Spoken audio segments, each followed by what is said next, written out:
Salve a tutti amici di Angolo Nerazzurro, bentornati sul canale. Vigilia di Cagliari-Inter, andiamo quindi a vedere le ultime sulle probabili formazioni con tanti ballottaggi in casa Inter. Cercheremo anche di capire come Chivu potrebbe risolvere questi ballottaggi anche dal punto di vista delle caratteristiche dei calciatori. Andremo poi a vedere quali sono le insidie da evitare e cosa sfruttare invece per portare via i 3 punti da Cagliari, 3 punti che sarebbero pesanti anche perché significherebbe dare continuità alle vittorie contro l'Ajax in Champions e contro poi il Sassuolo in campionato.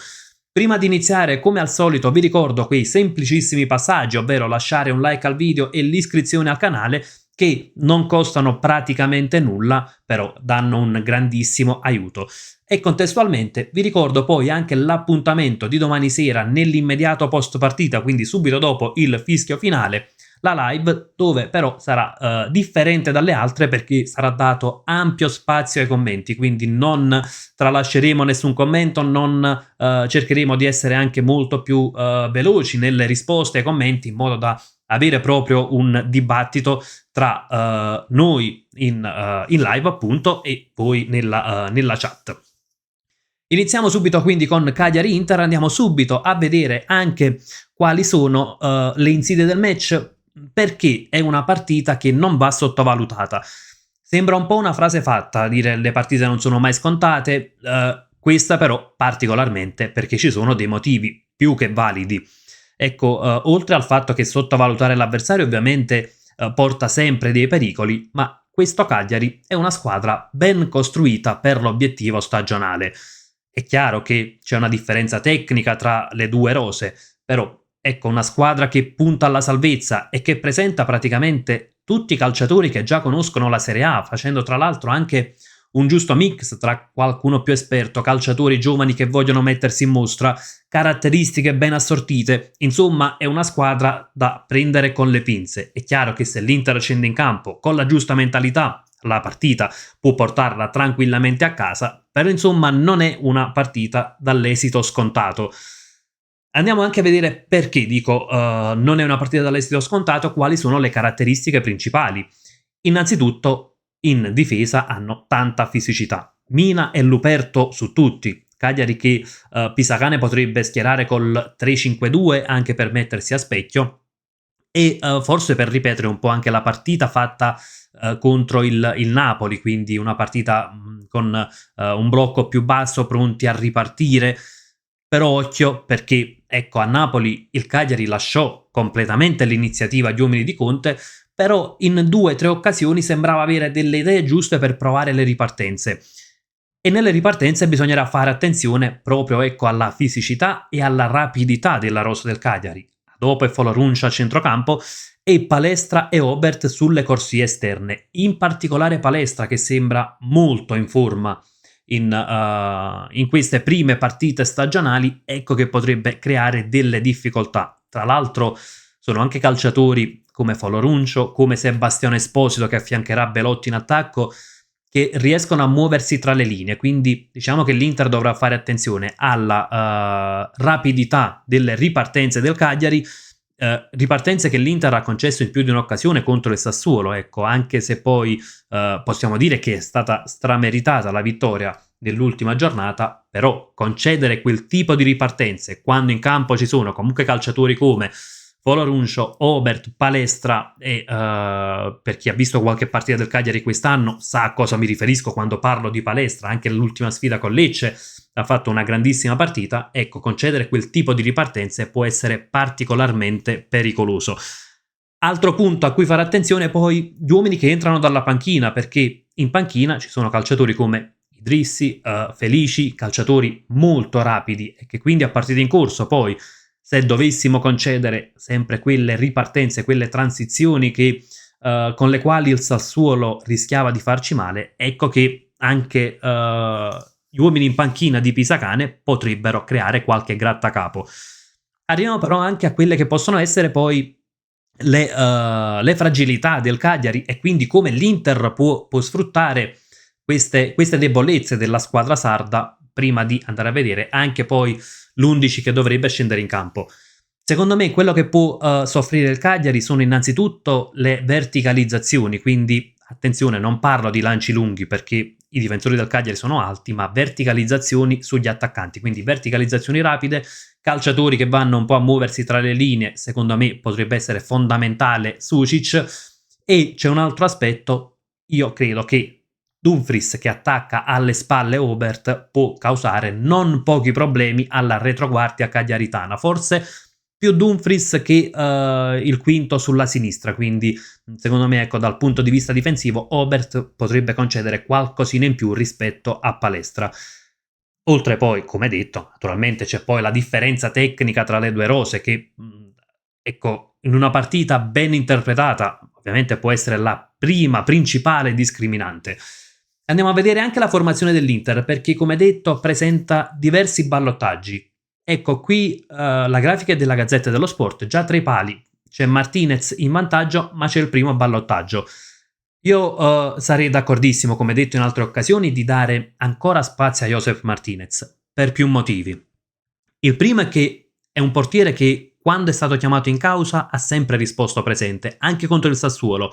Un paio di interventi, ma importantissimi, decisivi, in cui, ecco, non ha fatto certo rimpiangere la scelta di Christian Chivu di schierarlo titolare. È un portiere sul quale l'Inter ha investito tanto e quindi è giusto dargli spazio, anche perché in questi giorni circolano già voci di un Inter alla ricerca del portiere per il prossimo anno. Valutiamo prima Martinez, che finora non si è comportato male, e poi personalmente non amo l'alternanza tra i portieri. Ecco, io credo che un portiere debba sentire la fiducia dell'allenatore, la fiducia dell'ambiente e debba avere continuità. Quindi fare una continua alternanza, come probabilmente forse ci sarà anche tra Cagliari e Slavia Praga, ma questa continua alternanza secondo me toglie anche sicurezze al portiere. Linea difensiva con Akanji, Acerbi e Bastoni, quindi ancora Akanji titolare. Sono d'accordissimo per la situazione che riportavamo prima, ecco, con i calciatori del Cagliari che vanno ad agire tra le linee, quindi calciatori anche molto rapidi, soprattutto, ecco, oltre ai titolari chi entra dalla panchina, quindi bene lasciare in campo il difensore più veloce. Acerbi naturalmente sarà l'incaricato di prendere Belotti e qui sarà un gran bel duello fisico, chiaramente dal punto di vista della fisicità Acerbi ne ha più di De Vrij, forse perde qualcosa in rapidità, però insomma Belotti non è che sia proprio esattamente un velocista. Bastoni sul centro-sinistra, in realtà c'era un ballottaggio con Carlos Augusto, anche se io personalmente punterei più a schierare Carlos Augusto da quinto a sinistra, quindi al posto di Di Marco. Per i motivi che dicevamo prima, da quel lato c'è un Palestra particolarmente in forma e il fatto che Di Marco sia più offensivo probabilmente non cambierà molto. Perché dico questo? Anche con Carlos Augusto io mi aspetto un Cagliari in fase di non possesso che si schieri con un blocco basso, quindi comunque l'esterno del Cagliari rimarrà basso, comunque rimarrà in fase di non possesso schiacciato sulla sua linea difensiva.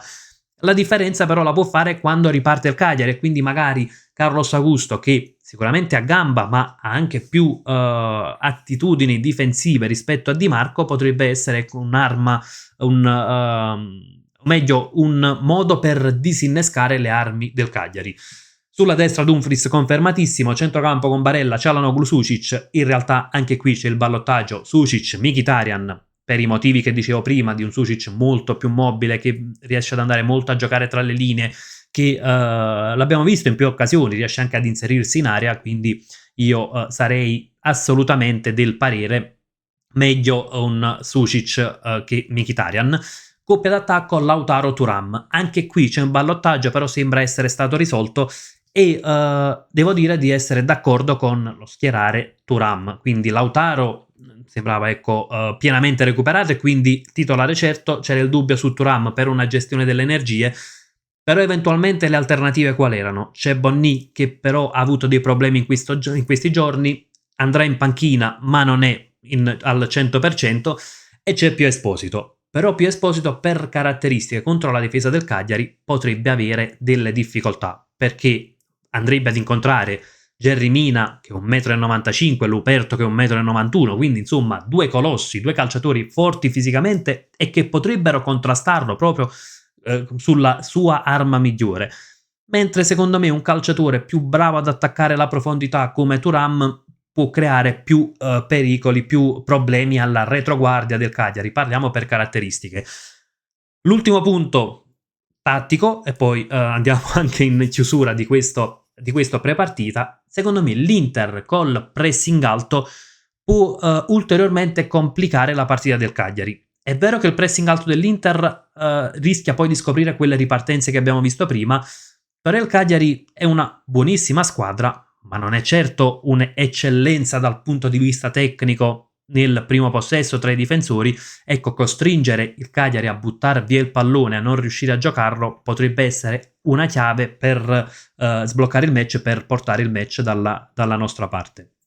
Detto questo, comunque, come dicevamo, partita importante per dare continuità a quanto di buono ha fatto finora l'Inter sul piano dei risultati, gara importante anche per dare una risposta, visto che in fase di non possesso è un Inter ancora convalescente, almeno è quella la sensazione che ha dato contro il Sassuolo. Sarebbe anche la terza vittoria consecutiva di Christian Chivu, che alla guida di una prima squadra non l'ha ancora fatta, quindi perché non sfatare anche questo tabù e guadagnare qualche punto, visto che poi domenica c'è Milan-Napoli, partita che comunque capita ad inizio campionato, non può essere ancora decisiva, ma in ogni caso la vittoria ci permetterebbe di guadagnare punti sull'una, sull'altra o eventualmente anche su entrambe. Ragazzi, fatemi sapere anche la vostra nei commenti, quindi confrontiamoci anche su cosa vi aspettate da questo Cagliari-Inter. Secondo voi come dovrebbero essere risolti questi ballottaggi nella rosa, se siete d'accordo con la scelta, con l'eventuale scelta di Josep Martinez, visto che c'è ancora un ballottaggio in corso. Insomma, confrontiamoci, poi lo faremo anche domani sera nell'immediato post partita. Ovviamente non mancate alla live. Io vi saluto, come sempre vi lascio con un gran bel Forza Inter.